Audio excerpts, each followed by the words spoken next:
Another episode brought to you by DRAFTKINGS Sportsbook, America's top-rated sportsbook and app. Deke, not only are they safe, but they are secure and reliable. And for all the first-time users out there, you know we got promo codes, right? Yeah. We got promo codes. It wouldn't be right if we didn't have one. I mean, that's what you're supposed to have, right? Yeah. You're supposed to have a promo code. So for all the first-time users out there, if you use the promo code MOATS, you will receive up to $1,000 in deposit bonus money. So stop wasting time. Download the app. Use the promo code, more importantly, Sure. and get an opportunity. That's all you want is an opportunity to make a little money. But first, a little housekeeping. A legend in the game decided to hang him up officially, man. Yeah. Phillip Rivers, after 17 seasons in the NFL, he officially announced his retirement today.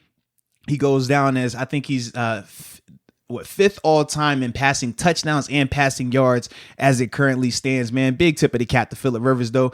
Part of a crazy draft class, obviously, with him, Big Ben, and Eli. All three of those guys, I do think, lived up to that billing of, you know, where they were drafted at and the expectations around them. Obviously being able to compete against Phillip Rivers, man, ultimate competitor, ultimate good guy competitor too. It's weird. You got some competitors going to talk greasy to you. Everyone has heard about Phillip Rivers. He's going to talk to you greasy in the most polite way possible. I can't stand you, freaking jerk. Gosh. Oh, man, you suck, but you know what? You're not that bad, but freaking dadgummit. You're like, bro, say it. Curse at me, please. It's like, stop with all this PG, like, just, I need it more aggressive.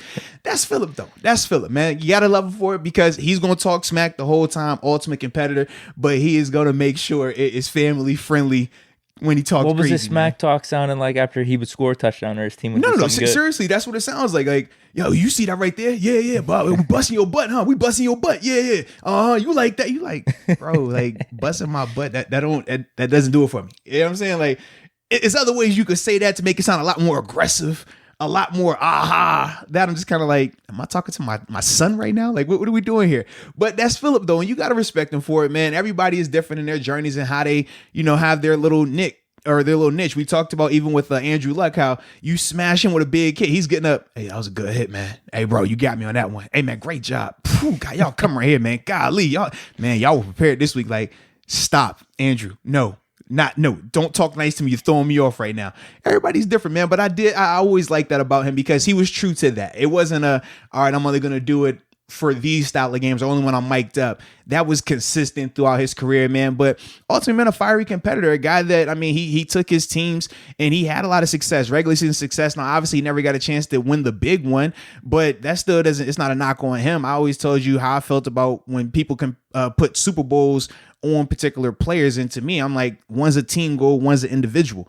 It's different. So for me, man, I just, big time respect for Phillip Rivers. I mean, for me, I think it's a no-brainer person. I think he's a Hall of Famer.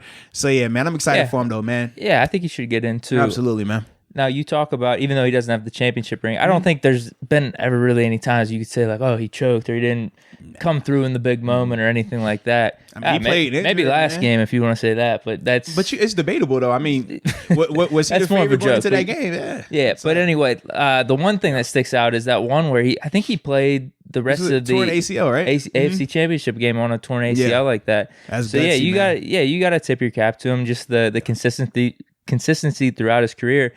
You see some of these rookie quarterbacks and some of these young quarterbacks that come in, they have good stretches. Carson Wentz a good example, but how many times have we seen guys have a great 1 or 2 years, but then they just can't keep it throughout their whole career? And for him, would you say 16, 17 years? Yeah, 17 years, man. 17. Yeah, man. I think he was crazy. 7-8-time Pro Bowler. Yeah. So, yeah, I think Hall of Famer. He's definitely had a really good career. How do you think this played out with the Colts? Do you think they were just like, hey, we're not going to have you back? And then maybe he realized he doesn't have a market? Because it seemed like he wanted to come back.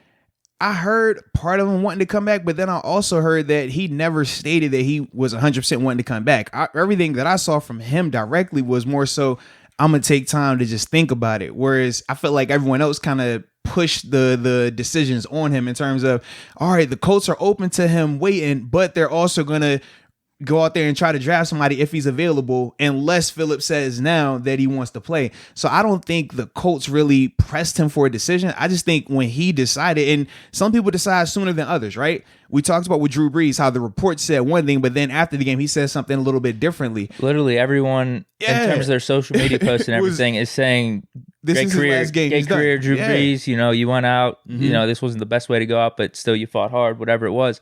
Meanwhile, from what he was saying, he's like, I'm going to think about it. Everyone, like I think even like major broadcasts were acting like this was his last game. Even during the game, they talked about it like that. And with Phillip Rivers, I felt like they were trying to start that conversation, but then it literally became, all right, organization says that they are willing to wait for him. But once it starts progressing in terms of draft time, in terms of free agency, that if they didn't have a decision made by then, that they would pursue other quarterbacks. But to me, that isn't, I'm pushing you out the door. It's more so just let me know what you're going to do so we can move forward. If you're going to stay, cool, stay. We'll make sure we build around you. But if you're going to leave, let us know so that way we're not sitting here a week before the draft or a week before free agency, and now we're kind of scrambling. So that's why I thought it was cool for both parties to be able to communicate like that and not really leave either side on the hook.